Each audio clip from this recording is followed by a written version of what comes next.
It's so funny because people are like.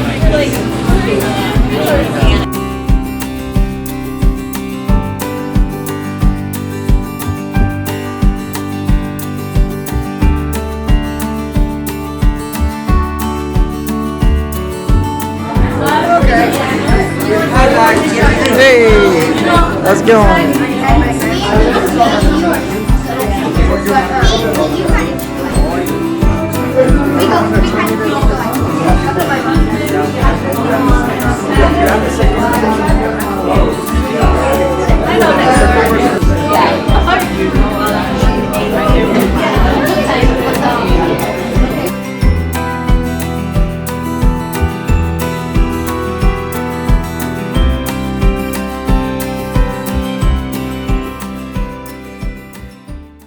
Some of you don't know me very well. They have just met me for the first time, so I'm going to start a little slow and build up.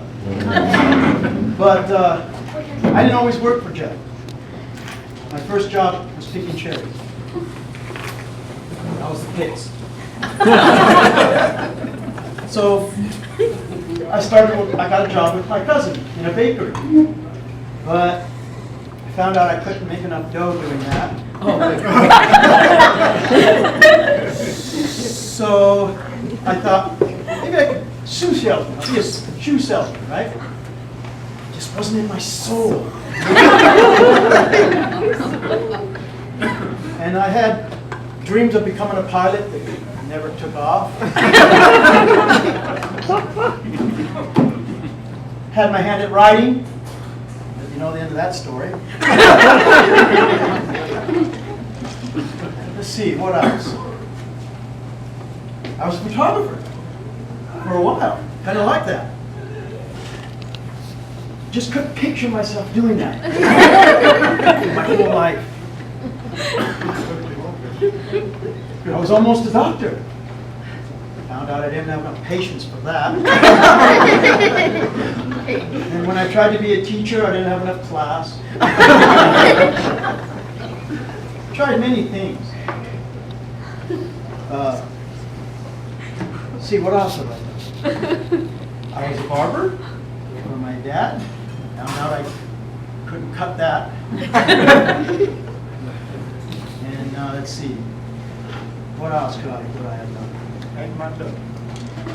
Trying to be a comedian now, huh? What a joke.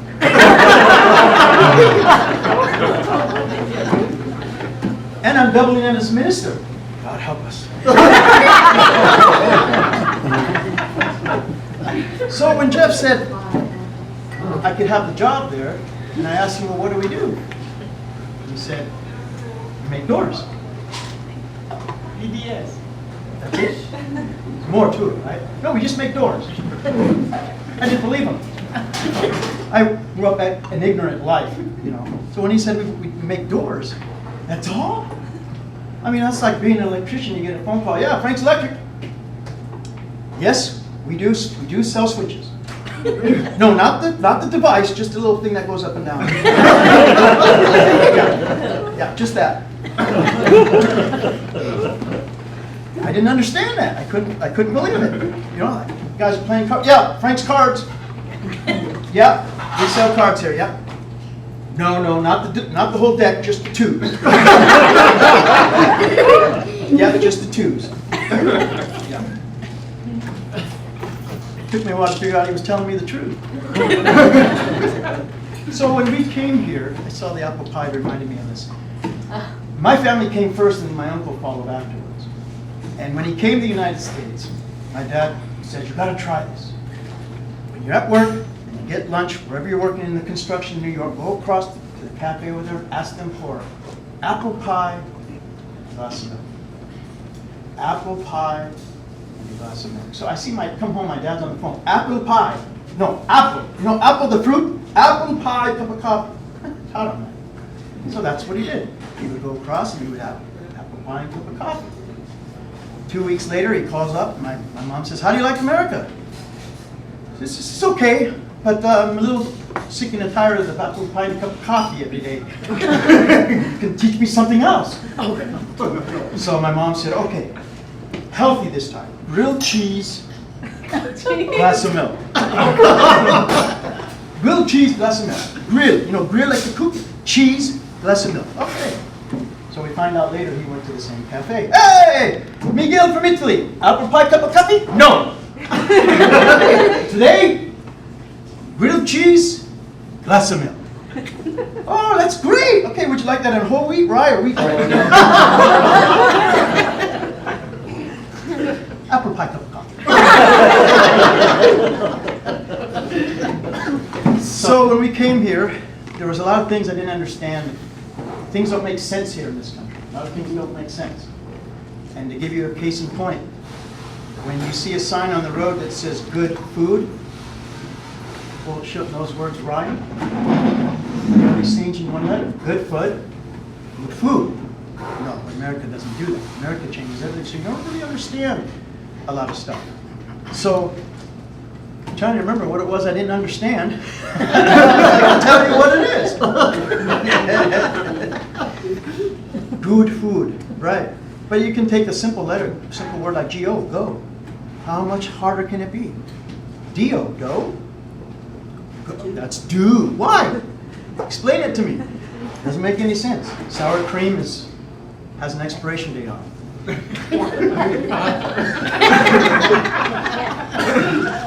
I don't get that. You run on a freeway from New York to Massachusetts. A freeway. Freeway. Toll.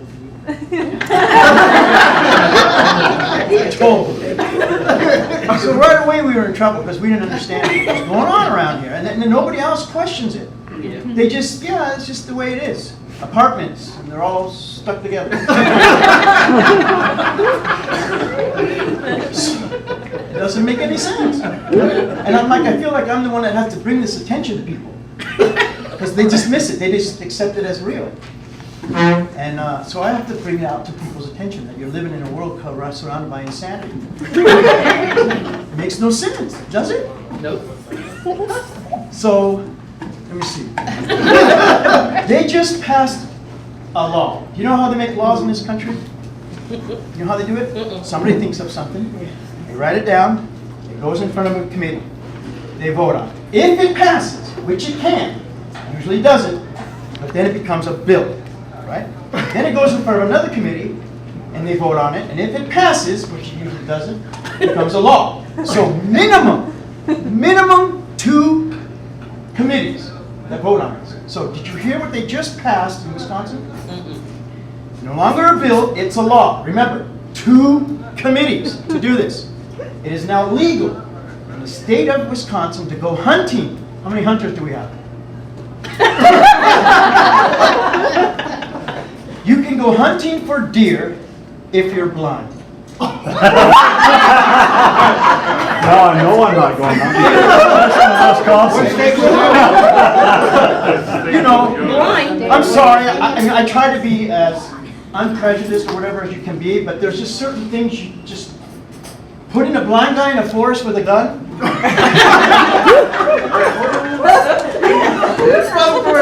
What good is it to wear orange now?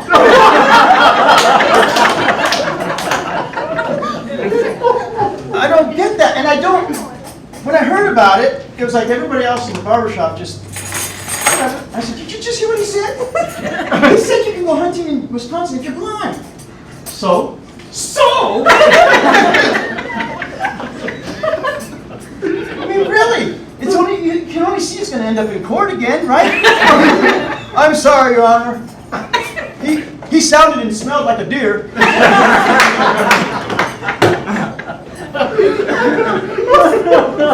2 committees! Minimum! So there was a group of people that said, yeah, we need this. Why? If you've ever gone hunting, you have to pass a hunter safety course. You're not going to pass a hunter safety course if you can't see. So what's the point in making that a law? Exactly. And I tried to imagine, do they have like blind people at City Hall in Wisconsin? We want to shoot! Who rallied for that? So I thought about it, and I thought about it.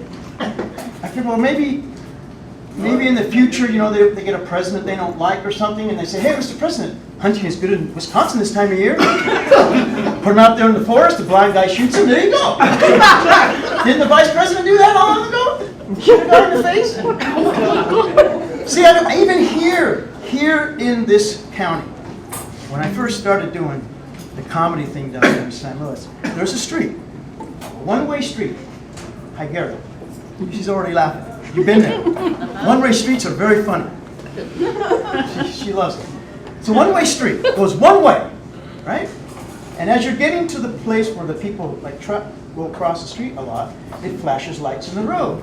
It was a new thing then. Tripped me out. I had to pull over. Right, you see? So I got out of my car and I went up to where it were flashing. And I asked the person, hey, what is this all about right now? Well, they've had so many accidents here, so many people have gotten hit by cars that they have to put this in the road. Oh, okay. I got back to my car and I went, wait a minute. It's a one-way street. You only have to look one way. Evidently they weren't. Evidently. Now look, if you're crossing the street and you're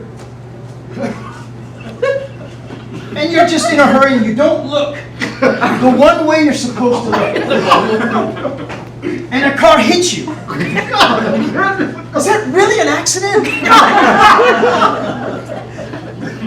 Even if you're the driver, if you see something, they should have pedestrian insurance. Because if you're that ignorant, that blind, really, to walk across the street on a one-way street and get hit by a car, come on, really, it's a one-way street. You have to look one way.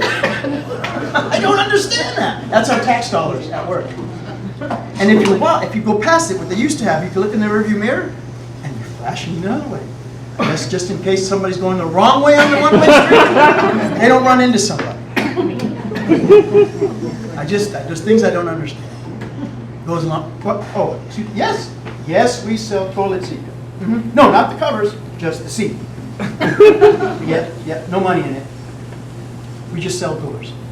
So my next question is, before I leave, we're selling doors, so I'm helping with the door company. So how do I know when an opportunity knocks, which door to open?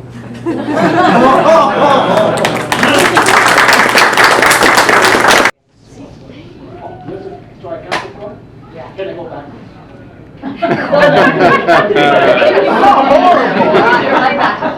How do you do that to you?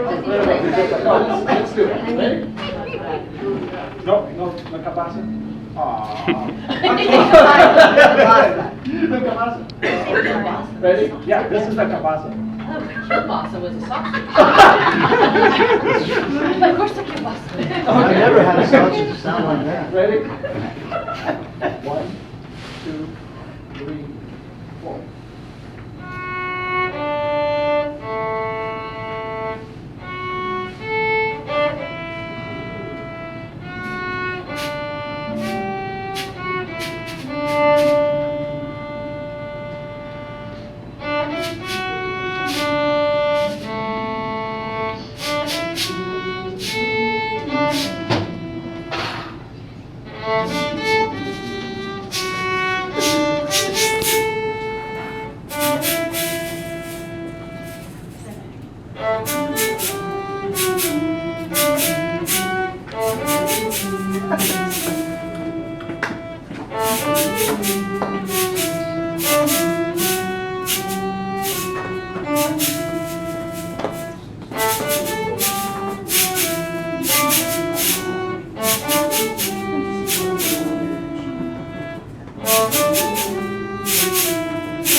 No, please no. I can name that note in. Just in check. I can name that tune in one note. I'll name that tune. No, I have a note. Sorry. Oh, yeah. Clear water from survival.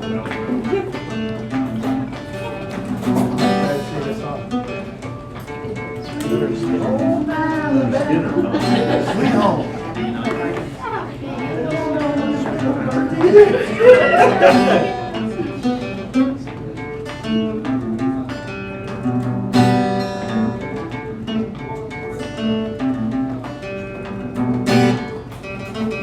Pretty good.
Living Center, right?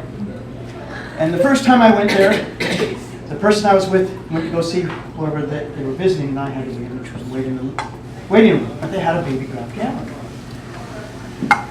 So since I can play piano, I thought I would just tinker on it while I'm waiting. So I start playing, and then out of the corner of my eye, there was this little love scene with this elderly couple. And they were watching, and apparently they had a loving relationship, but they would lovingly bicker. So I'm sitting there playing the piano, and the older woman says, "Honey, I'm going into the kitchen and getting some ice cream. You want some?" Yeah, just one scoop, okay? Can you remember just one scoop? What's the matter with you? Of course I can remember one scoop of ice cream. Okay, well, if you, can you put a little chocolate on it? Maybe you should write it down. I don't need to write down no one scoop of chocolate syrup. What's the matter with you? Well, put a little nuts on it? Well, why didn't you just say you wanted a sundae? She storms off. Well, that was my first time meeting her. I was like, okay. But she's gone for like 20 minutes. And she finally comes back with this tray, beautifully done tray, and puts it in his lap. And it has scrambled eggs, hash browns, and orange juice. Okay, so, okay. But then the old guy says, "You see that, honey?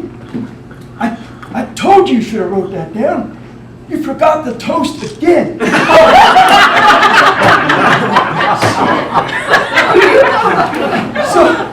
So they were my reason to go there. They were the cutest couple. They always bickered like that. And one day I went and they weren't there. So I was somewhat saddened, and I thought, well, I'll go one more time and tell them I'm not going to come no more, because it kind of made it, you know. But when I went back, they were there again. And I said, where were you guys? You know, you guys had me worried. What are you guys, where were you? Well, and he'd do this. You know, the wife and I's memory is not too good. You know. No, I hadn't noticed. And so we went to that seminar thing. Seminar thing?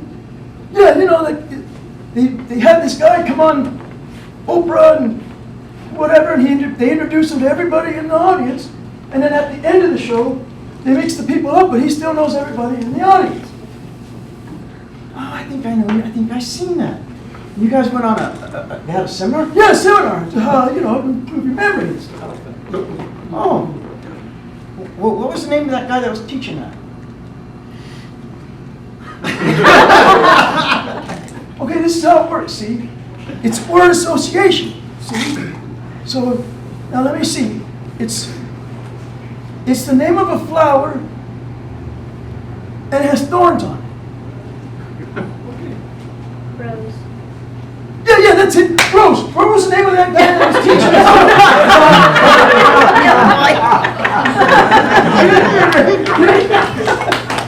Now, what's funny about that is that's a true story. That wasn't something you made up. That actually happened.